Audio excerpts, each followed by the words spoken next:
Promethium Embargo, a grim-dark short story, written by Jacob Jones. The moon cast an eerie greenish-yellow glow across the grounds of the long-forgotten Promethium refinery. Many decades had passed, maybe even a century, since the pumps had drawn the crude oils up from beneath the surface of this chaos-infested planet. Though long abandoned by the Imperium and grown over by invasive lichen, the equipment seemed surprisingly intact. An old monument of some sort, reduced to naught but its base and a heap of rubble, sat atop a small plateau forming a sort of trench near the waste containment filters. Altavec halted his unit of Dire Avengers. He gripped his long-barreled shuriken catapult in his right hand, raised his left hand wielding a second slightly shorter catapult, and peered through the scope. He could see nothing beyond the central distillation complex from his hidden vantage point beside the waste containers, but he swore he heard something.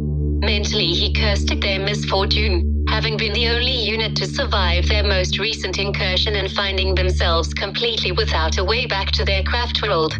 They had procured a functional vessel from the enemy, but it was in need of its rudimentary fuel refined from a variety of sources known amongst the humans simply as Promethium. Data within the ship's mainframe indicated the location of the refinery, so that had been a stroke of good luck, but the age of the site made the entire expedition unsure at best.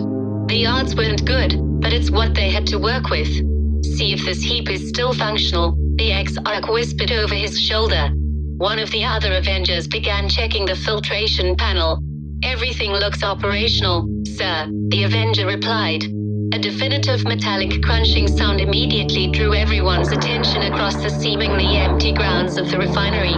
Electric arcs lit the backside of the distillation complex, momentarily revealing a few shadowy figures near the generator. Altavec looked again through his scope, now holding both catapults at eye level. He could barely make out 5 armored men, and though he could not see their features, he could see full well what they were doing. 2 of the men were on top of the generator tearing out some cables from the side of the fan, and 3 other men stood watch on the lower part of the generator. They didn't seem to notice the unit of Ildari, so Altavec motioned for his men to move towards the pumps. The armored elves advanced toward the end of the trench and looked out over the uneven terrain. The men at the generator now turned their attention toward the dilapidated control center on the complete opposite corner of the refinery. Each man jumped, somewhat clumsily in Altavec's eyes, and to his surprise, they levitated the entire breadth of the expanse. They landed roughly on the top of the control center and began surveying the area. Now in the full moonlight, Altavec could see they were Marines, but to his horror he could see that they were ravaged by the vicious thrall of chaos. Their power armor and jump packs were not the elegant and sleek design such as the Ildari crafted. Instead they bore the definitive spikes and scales of those that had made the dark pact with demons. "Hey, here's a ladder," one of the men said, his gritty buzzing vox-com echoing loudly across the nearly vacant grounds. "We could have used this to climb onto the generator." "We flew up there, you idiot," another responded, kicking the kneeling Chaos Marine and nearly knocking him from the roof. Altavec signaled his men to stay near the monument and continue towards the pumps, hoping to find them functional enough to operate. They would avoid the Marines for now, but if the time came, they would open fire. Staying in the shadows, the N'Dak Var Dire Avengers in their black wraithbone armor crept silently towards their objective. "There's nothing here," one of the Marines barked. "Let's check out the rig," the Marine motioned towards the pumps, and at about that time one of the others noticed the elves sneaking around the monument. "Hey," he shouted. "What are you doing over there?" All of the other armored men now focused on the unit of elves. Suddenly, before Altavec could make any decisions, the Marines jumped down from the roof and towards the elves, positioning themselves behind a makeshift barricade. "Gun M down," one Marine hollered, and all 5 men blasted their bolt pistols into the unit of Avengers. The shots were wild, and only a few hit their marks. One of the Avengers shook off a wound and readied his shuriken catapult. "For Cain," Altavec shouted, and the Dire Avengers unloaded a barrage into the demon-worshipping humans.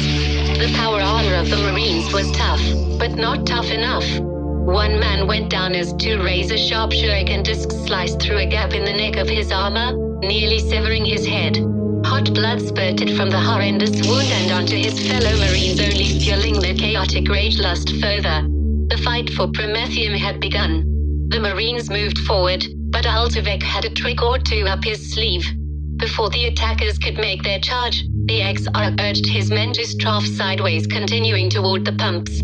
He and one other Avenger were able to get close enough to the first pump to gain a bit of cover, and he commanded his men to hold. Drawing their wickedly serrated chainswords, the demonic Marines charged forward, attempting to engage the Dire Avengers in close combat. Knowing that the heavily armored men would likely shred his entire unit in melee, Ultivec capitalized on his people's lightning-fast reaction speed and ordered his men to take caution. "Beware their swords," the XR shouted. "We cannot best them in hand-to-hand." The Chaos Space Marines, now close enough for Ultivec to make out the hideous features of their twisted demonic visages, bore down hard onto the comparatively light elfin unit. The grinding of their chainswords thrummed as they slashed wickedly into the Dire Avengers. Ultivec managed to parry one of the Marines' swords, but two of his men absorbed vicious killing blows. One Avenger took a chainsword to the abdomen, its metal teeth churning into his eviscerated guts and spilling them onto the ground. The other elven aspect warrior was hit directly in the face.